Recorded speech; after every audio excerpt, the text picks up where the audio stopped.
ఓ చిన్న hi like అండి అయితే అందరికి ఇవ్వండి. నా స్టైల్‌లో బ్లౌజ్ కటింగ్ అయితే చూసేద్దాం రండి. పక్కా అద్దుతో అనమాట. అంతా బడ గుర్తులతోనే అనమాట. ఎక్కడ మాత్రం టేపు కొలతలు అనమాట. ఆది బ్లౌజ్ తీసుకోవాలి. నడుము పట్టీకైతే ఎంతైతే వదిలిపెట్టుకోవాలనమాట.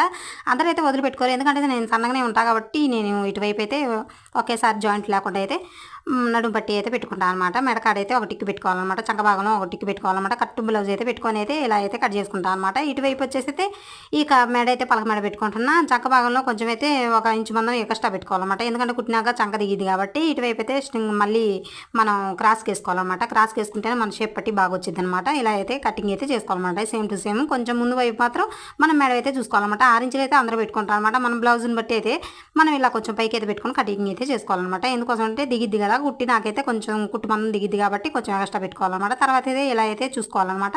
తర్వాత అయితే మనమైతే హ్యాండ్స్ కటింగ్ అయితే చేసుకోవాలి. అది మన ఇష్టం. ఏ హ్యాండ్స్ పెట్టుకోవాలో మన ఇష్టం అనమాట. మొత్తానికి అయితే నేను కట్ చేసుకున్నాను అనమాట. ఇంకా లైనింగ్ బ్లౌజ్ మీద అయితే పెట్టేస్తాను అనమాట. ఇంకా కటింగ్ చేసుకున్నాక వేసుకున్నాక ఇలా ఉంది.